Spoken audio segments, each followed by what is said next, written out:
Hello, beautiful soul family. Rebecca here, your vibe mentor. Welcome to Monday Mastery, where we take a read on the current energies, revisit what we have just experienced last week, and call in some guidance on how to move forward. This is a timeless message, even though I will spend just a couple minutes reviewing the solar weather as well.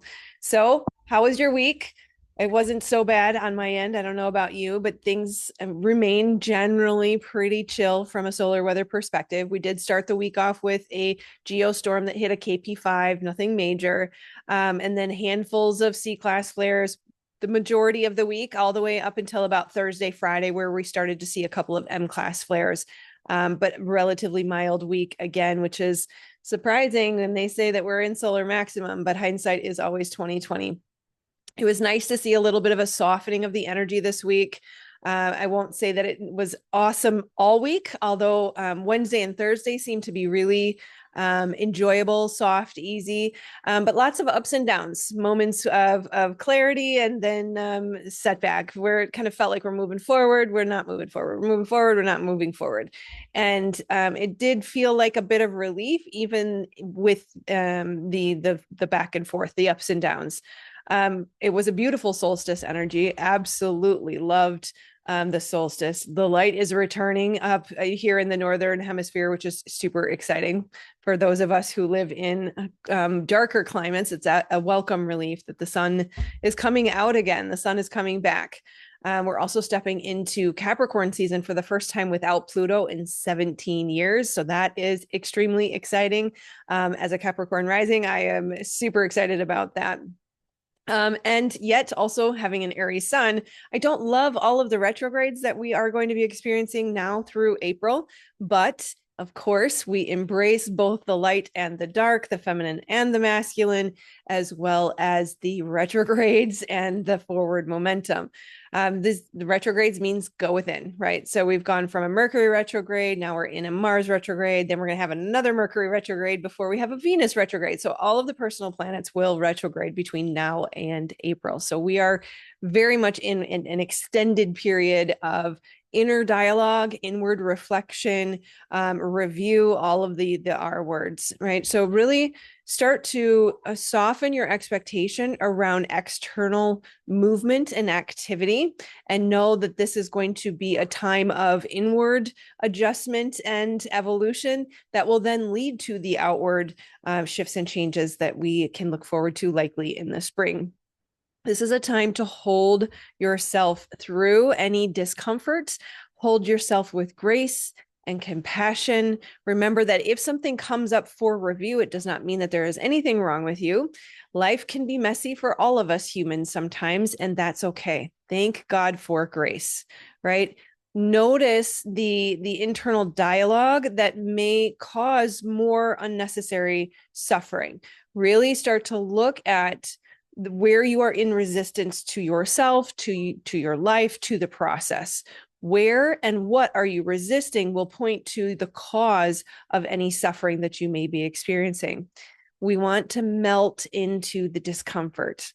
And as someone who obviously facilitates trauma spotting on a regular basis, it's really easy to be on the other side, helping someone work through and process that trauma. It requires self-discipline when we do this for ourselves. The brain wants to look away. The brain wants to distract or numb out. And this is such a beautiful gift, because with all of this retrograde energy, it's really supporting us through the process of that internal reflection.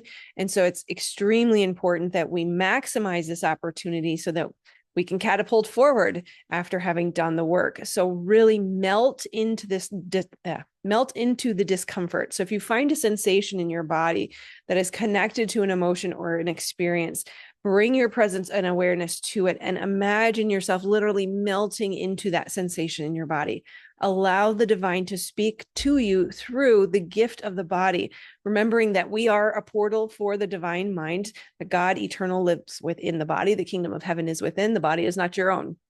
These are so many ways to say that the body is a beautiful gift that will help you heal and move forward if you give it the proper attention, right? Feel into what parts of you feel unloved. If you feel that you have failed or that you have made a mistake or things have not gone your way recently, really look at, because we are made up of many parts, look at the part of you that is feeling wounded or abandoned. Look at the part of you that is looking to others to love your unloved parts, right? We can be addicted to deprivation. We can be addicted to struggle.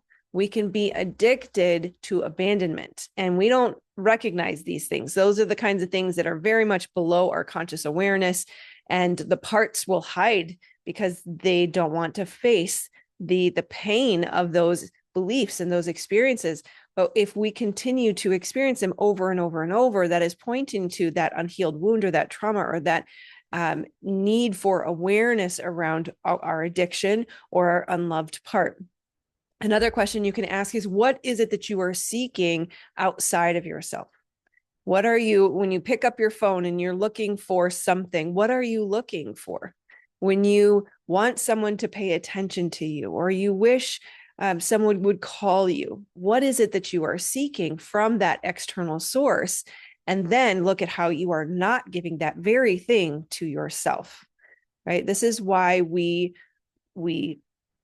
struggle to meet our needs. We struggle to move forward because we're constantly out there looking to meet the need that can only be met internally. Look at, how do you deprive yourself?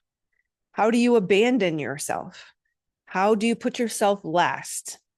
Do you blame others? If you are blaming others for something, if you're in judgment and saying, oh, you should be doing this, or you shouldn't be doing that, or you're a bad person because XYZ, or you're an amazing person because of XYZ, really look at, again, that externalization and bring it back within. How am I doing this to myself? How am I judging myself? How am I abandoning myself? How am I seeing myself lovingly, right? Remember that what we do to others, we are likely doing to ourselves, and vice versa. What others are doing to us, they are likely also doing to themselves, right? So let's embrace what can seem a little bit messy. Sometimes the shadow work or the feminine work or the retrograde work or the internal work can look a little bit messy, and that's okay. We want to embrace ourselves with the love and the compassion and the validation and the understanding that you would give your own child or your best friend. Really look at those parts. Who's showing up? Who needs your love, right? Remember that all of life is a projection coming from you. You are the universe, the you inverse. It is a reflection outside of you to help you see where you are not free and where the work needs to be done. And that is the beautiful gift of an extended dark season, if you will, again, northern hemisphere, and also retrograde season, is that internal work is what's going to move us forward. And so we start with the projector, which is us, right? Your job as a creator is not to do and to force and manipulate, but rather to believe. We don't believe because we have received, we receive because we have believed. So remember that internal work, that shifting, listening to the sensation, understanding the motivations, understanding the unmet needs, understanding the beliefs and the thought habits, your thought patterns are all pointing to areas where you are in resistance, you are limiting yourself, or you are struggling to believe. Right? To be still and know that I am God means I have so much faith and trust that the creator of the universe is going to show up in my life, that life is happening for me and not to me. That has to be an unwavering belief and faith in order for me to hold myself through these moments that can be uncomfortable, right? Remember to be persistent, vigilant about monitoring your thought life. Listen to that internal dialogue and really start to practice the cognitive behavioral therapy of catching and replacing. It's okay to have the thought. It's only a problem if we buy into it and we spiral down in that thought or that belief. So let's start to be vigilant and look at, what am I thinking? Why am I judging people? Why am I assuming someone is after me, right? And really get clear on, what are your motivations? What are the parts that are showing up? What are you asking for? What are you seeking? right? Remember that believing is seeing or receiving. And so we have to really start to look at the beliefs, the thought habits, and the motivations as where we might be creating from subconsciously more of the same that we don't want, right? Remember that new neural pathways can be started today if you start to practice the catch and replace of that vigilant thought management. And remember that gratitude is always the best way to shift out of any suffering, any difficulty, any old stories or old dialogues.